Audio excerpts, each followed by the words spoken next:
So you're watching the neighborhood change as you're growing up. Absolutely. And do you remember a moment, like how old were you when you think that the neighborhood, did you ever consciously notice that white families were moving out?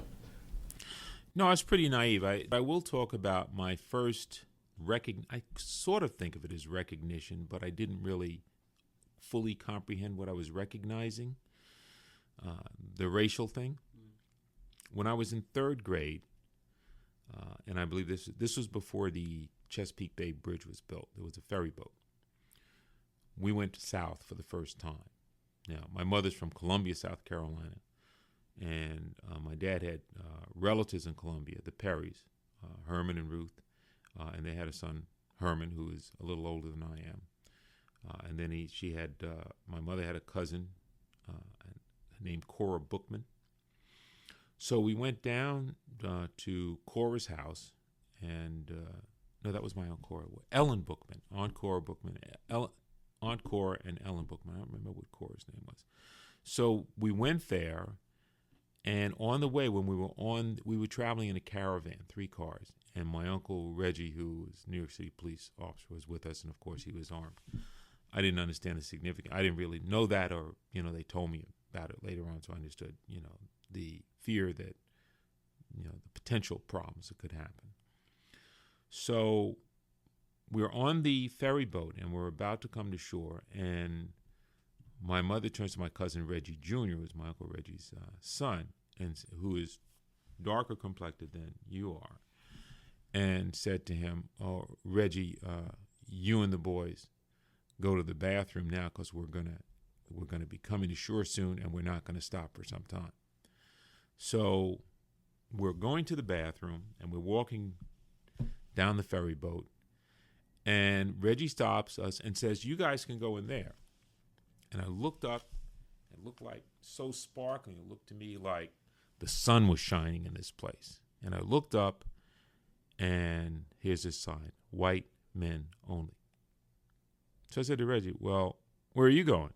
He said, "I got to go down there." I said, "Well, we'll go with you." So we went to a bathroom that was in the bowels of the ferry boat that said men, was filthy and smelly. But, we went to the bathroom, we came back up, we survived it. It didn't say color. No, it just said men. But the one up there, the pretty one, where we had all the white porcelain tile and everything, and you could see by looking into it, was really clean and sparkly, said white men only. And this is third grade. This is third grade. Did you have a strong racial identity then? I mean, did you think it was strange to be pointed to a white man only, or did you identify? No. My mother was so fair, most people thought she was white. She was as fair as you. So, what people don't understand is that black people come in all shades. And I'll tell you another little story. And you might want to get into this. And this happened in Sag Harbor. Are you familiar with Sag Harbor? A little bit, yeah. What do you know about Sag Harbor? I just think about it well. Well, Sag Harbor is the first place where black people own resort or vacation holiday property on the water. That was the thing that was done by Maud Terry, Fred or Iris Richards' mother. She had been a Virginia school teacher, and she kept approaching this woman named Elsie Gale. Now her real estate place is still here, Gale Realty. You'll see it all around. So that she could put together a group to buy what's known in Sag Harbor as Azurest.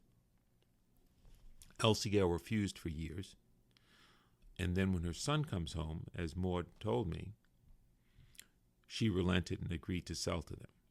When the word got out that blacks were buying Azurest, then the adjoining communities of Sag Harbor Hills, Nineveh Beach, and Lighthouse Lane started looking to sell to blacks, and the whites who were in there, they didn't have houses, who had property there, they wanted to sell. This is what years are we in now? This is in the early 50s, the very early 50s. And the first black family to actually move into the developments was the Pickens family. Now, Billy Pickens is my contemporary. He's a few years older than me, but it's either his great-grandfather or great-great-grandfather was James Robeson, the singer, yeah. Mm-hmm. Now, our development in Sag Harbor it was very accomplished black families from different places, primarily the New York area. I knew Ralph Bunch Jr. well. He was Uncle Ralph. His son was Ralph, you know.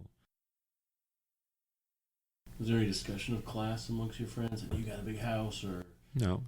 We lived where we lived, and understand that black communities were not divided by class. They were divided by race.